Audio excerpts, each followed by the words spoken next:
going to tell you how Spider-Man came into being. It's a true story, although sometimes it's hard even for me to believe it. But we had already done the Fantastic Four and I think maybe the X-Men, I can't remember the order, but my publisher came to me and he said, Stan, I want you to come up with another superhero. So I said, okay, went home, and when my publisher said do something, I'd better do it because I wanted to keep my job. I thought, what can I come up with now? And the most important thing in a superhero at first is the superpower. Once you get that, everything else comes along. So I thought, what power will I give a new guy? And I saw a fly crawling on the wall. And I said, hey, if I could get a superhero that could stick to walls and crawl on them, man, that would be cool. And no, I'm lying to you. I don't think the word cool was in use then. I probably said it'll be groovy. I'll never lie to you. So I thought that was good. Now I needed a name. So I said, well, let's see, Fly Man, Mosquito Man. I got down to Spider-Man. Spider-Man. It just sounded dramatic. So, okay, I had my hero, I had his power, his name, and then I figured just for fun, I'm going to give him personal problems, because except for you people who are that your lives are perfect, but most other people have personal problems. And then I thought I'd make him a teenager, because there were no teenage superheroes that I knew of at the time.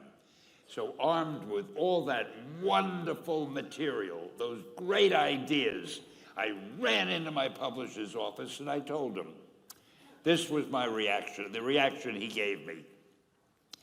Stan, that is the worst idea I have ever heard.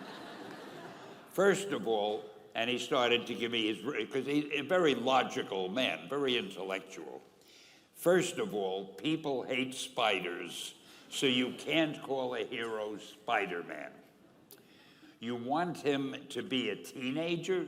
Teenagers can only be sidekicks. And you want him to have personal problems? Stan, don't you know what a superhero is? They don't have personal problems. Well, I left the office disappointed, but obviously a much wiser man. And I couldn't get Spider-Man out of my system. So we were about to kill a magazine. I think it was called Amazing Fantasy. It wasn't selling well, and we were sending the last issue to press. When you do the last issue of a magazine, nobody cares what you put in it because the book is dying. Just to get it out of my system, I put Spider-Man in Amazing Fantasy, featured him on the cover, forgot about it. A month later, all the sales figures came in. My publisher came racing into my office. Stan, you remember that character we both loved so much, Spider-Man? He said, let's do him as a series.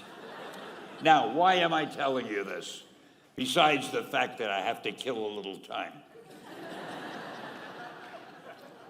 If you have an idea that you genuinely think is good, don't let some idiot talk you out of it.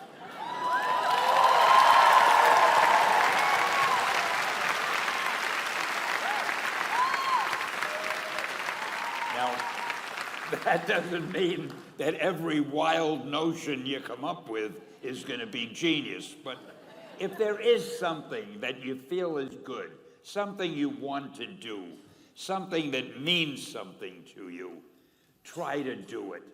Because I think you can only do your best work if you're doing what you want to do, and if you're doing it the way you think it should be done, and if you can take pride in it after you've done it, no matter what it is. You can look at it and say, I did that, and I think it's pretty damn good. That's a great feeling. So don't let idiots talk you out of something that you think is good.